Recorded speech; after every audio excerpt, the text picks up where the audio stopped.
আসসালামু আলাইকুম সবাইকে। আজকে আমি আমার এই ব্লগে সিঙ্গাপুর ভিসার জন্য যেসব গুরুত্বপূর্ণ ডকুমেন্টস গুলো প্রয়োজন সেগুলো নিয়ে আলোচনা করব। সো শুরু করা যাক। সো প্রথমে আপনাদের যে জিনিসটা সবার আগে প্রয়োজন হবে সেটা তো আপনাদের পাসপোর্ট, এবং পাসপোর্টে যাতে 6 মান্থ ভ্যালিডিটি থাকে সেটা অবশ্যই আপনাদের চেক করতে হবে। এবং এরপরে হচ্ছে আপনাদের একটা ফটো দরকার হবে, যেটা রিসেন্ট হতে হবে 3 মান্থের মধ্যে, এবং সাইজটা হতে হবে 45 মিলিমিটার ইন্টু 35 মিলিমিটার। সো এরপর অবশ্যই আপনারা খেয়াল রাখবেন যাতে অনেক সময় গ্লসি গ্লসি পেপার ইউজ করেন, কিন্তু এখানে ম্যাট হতে হবে। এরপর 3 নম্বরে আপনাদের দরকার হবে ফর্ম 14A। এটা আপনারা এই ফর্মগুলা আপনাদের যেগুলো আমি সবুজ দিয়ে রেখেছি এখানে, সেগুলো সব প্রত্যেকটাই আপনাদের যে আপনারা যে এজেন্টদের মাধ্যমে করাবেন, যা আপনারা জানেন যে Singapore visa directly embassy receive করে না, সো ডকুমেন্টগুলো এজেন্ট প্রসেস করে দেয়।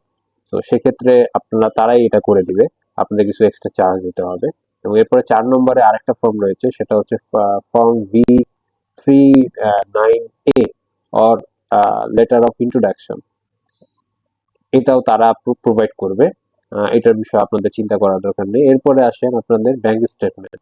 ব্যাংক স্টেটমেন্ট হচ্ছে 6 মাসের হতে হবে। আহ, আমার মতে 6 মাস যত বেশি দেওয়া যায় ততই ভালো, মিনিমাম 6 মাস।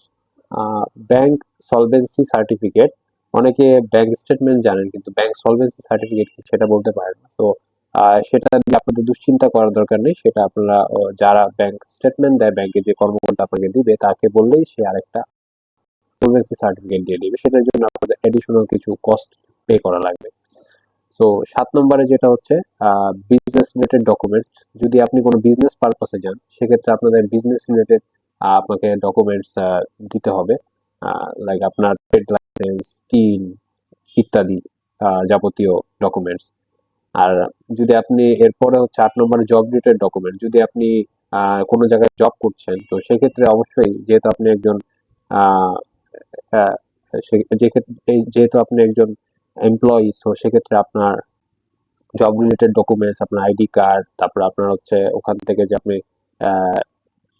এনওসি লাগবে একটা, আপনার কোম্পানি থেকে যে আপনি যে যাচ্ছেন এতদিনের জন্য। সো এটার বিষয়, এই যে বিষয়টা আপনার উল্লেখ করে থাকতে হবে যে কবে যাচ্ছেন, কবে আসবেন, কতদিনের ছুটিতে যাচ্ছেন।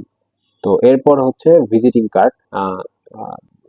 আপনাদের তো যারা যেই কোম্পানিতে কর্মরত আছেন সবারই একটা ভিজিটিং কার্ড থাকে, তো সেটা আপনার শো করতে হবে। আর যারা হচ্ছে যে স্টুডেন্ট, তাদের ক্ষেত্রে ভিজিটিং কার্ড আর জব রিলেটেড ডকুমেন্টস এর প্রয়োজন নেই, তারা তাদের স্টুডেন্ট আইডি কার্ডটা দিলেই চলবে। সো এরপর হচ্ছে আহ, এরপরে যেটা আছে 10, 11, 12 forwarding letter, undertaking letter and authorisation letter, এগুলো সবই আপনাদের যারা এজেন্ট তারাই আপনাদের এটা করে দেবে। সেটার বিষয়ে আপনাদের চিন্তা করার কোনো দরকার নেই।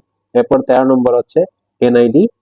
আহ, আপনাদের ন্যাশনাল আইডি সেটার একটা ফটোকপি করবেন। আহ, এবং তার সময় আছে যে আপনার সবাই তো আর চাকরিজীবী না। আহ, অনেক স্টুডেন্ট থাকে, অনেকে আবার হচ্ছে মেডিকেল পারপাসে যায়।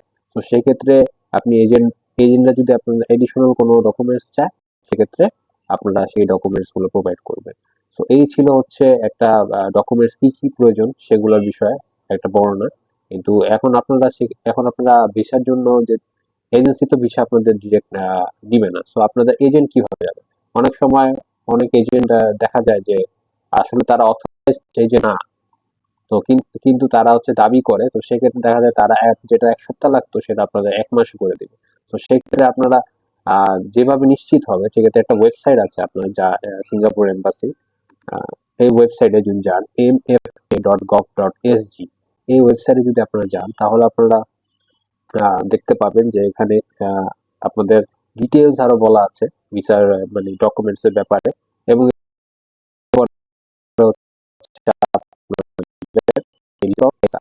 সো এখানে আপনারা বিভিন্ন আপনারা যে যে এরিয়াতে থাকেন সেই এরিয়া অনুযায়ী আপনারা আহ, বা কি কি ট্রাভেল এজেন্ট আছে তাদের লোকেশন এবং তাদের নাম কি, কোথায় তাদের লোকেশন এবং তাদের ফোন নম্বর সব পেয়ে যাবেন। এখানে দেখেন যে গুলশানে আছে 5টি, গুলশান 1-এ আছে এরকম 4টি, বনানীতে আছে এরকম 4টি, মতিঝিলে আছে 4টি, বাংলা মোটরে আছে একটি, ধানমন্ডিতে আছে একটি, উত্তরায় আছে একটি। সো আপনারা যে যেখানে থাকেন তাদের সুবিধা অনুযায়ী যেটা কাছে হয় সেখানে আপনারা যাবেন, এবং অবশ্যই এই অথরাইজড ট্রাভেল এজেন্টদের মাধ্যমেই আপনাদের ভিসার সব কাজ সম্পাদন করবেন।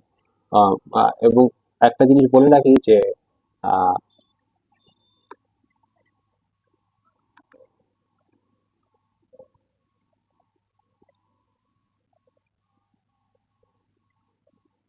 সো লাস্টে একটা জিনিস বলে রাখি যে আপনাদের ভিসার ক্ষেত্রে সর্বোচ্চ 1 সপ্তাহ থেকে 10 দিনে আপনার ভিসা পাবেন কি পাবেন এটা আপনার জেনে যাবেন, এবং ভিসা অ্যাপ্লিকেশন করতে মূলত 1 থেকে 2 দিন সময় লাগে আর টোটাল। আর এমনি ভিসা ফি হচ্ছে আপনাদের 3,000 থেকে 3,500 টাকার মতো এরকম ভ্যারি করে। আর হচ্ছে আপনার যে এডিশনাল যেসব ফর্ম গুলো আছে ওগুলা তারা এজেন্টরা পূরণ করে দেয়, তো সেই ক্ষেত্রে হয়তো বা 1-1,500 বা 2,000 এরকম হচ্ছে এজেন্ট ভেদে কস্টটা ভেরি করে। তো মোটামুটি সামগ্রিকভাবে 5,000, 5,500 থেকে 6,000-এর মধ্যেই আপনার হচ্ছে যে কাজ সেটা সম্পাদন করতে পারবেন।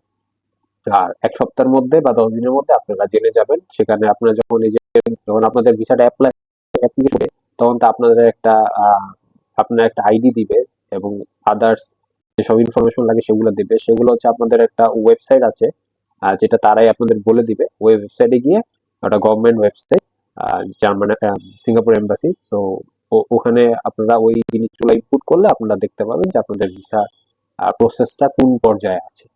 সো আজকের মতোই এতটুকুই। নেক্সট আবার নতুন ব্লগ নিয়ে আপনাদের সামনে আসবো। ধন্যবাদ। আসসালামু আলাইকুম।